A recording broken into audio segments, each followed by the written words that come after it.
This particular activity is designed primarily for English as a foreign language students and English as a second language students, since that select demographic is what my primary experience is in.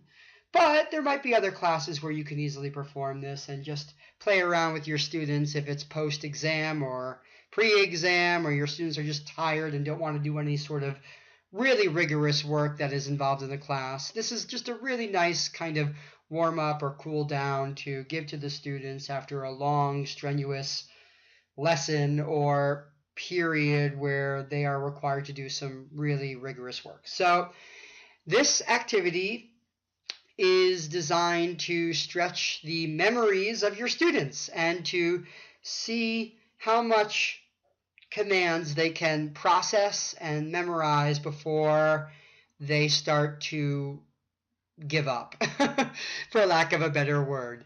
This activity I typically perform in groups of 10 to 20, but you can easily perform this with even smaller groups of, say, 4 or 5 students.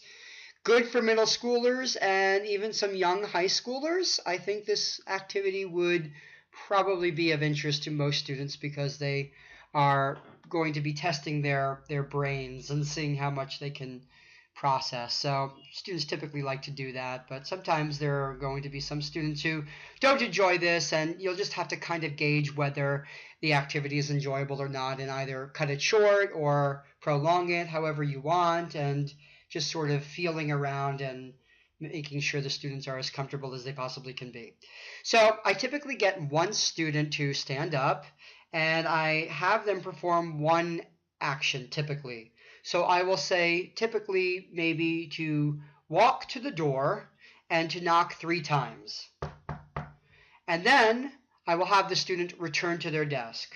So for example, if my one student over here who is in the bottom right corner is taking the first instruction, let's say his name is Chris, I'll say, Chris, please walk to the door and knock 3 times, and then come back to your desk. Now, if you're teaching an English as a foreign language class, it's important to really enunciate and speak slowly if they're not quite comfortable with taking commands as extensive as the one that I just gave. But if you're doing this for a class where the language is predominantly English, there's really no reason for you to slow down your speech or enunciate particular words. So I'll have the student perform that action, and then I'll have them sit down.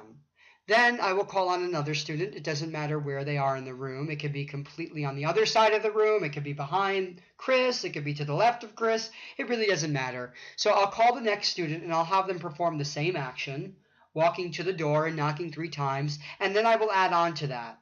And I'll say, flick the lights on and off, or jump up and down 3 times, or clap your hands 5 times.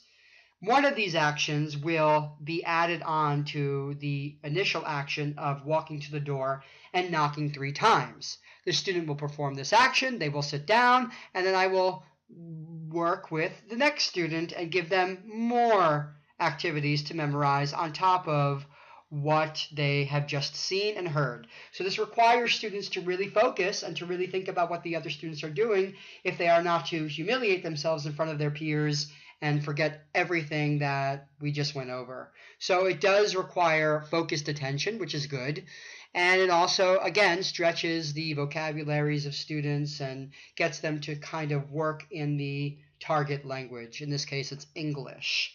Now, just a caveat before I finish this video up, there are some students who will get bored by the fact that the actions are repetitive and that you will perform the same action over and over and over and over again, such as walking to the door and knocking 3 times. So it does get kind of tiring after a while.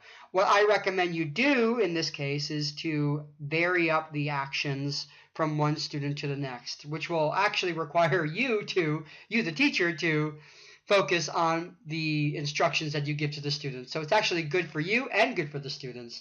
So you give the students each separate actions, and that kind of keeps all of the students on their toes. So it's kind of like I'm going on a picnic game where students have to memorize the most amount of words or instructions and perform those instructions to a T, and then perform that action again and progressively adding more and more into their heads until they just can't think anymore. And I like this activity a lot in English classes because it kind of promotes the idea that you need to concentrate to learn effectively. You need to focus in class, and you need to really work hard to memorize language or anything that's worth memorizing if you really want to do well in it.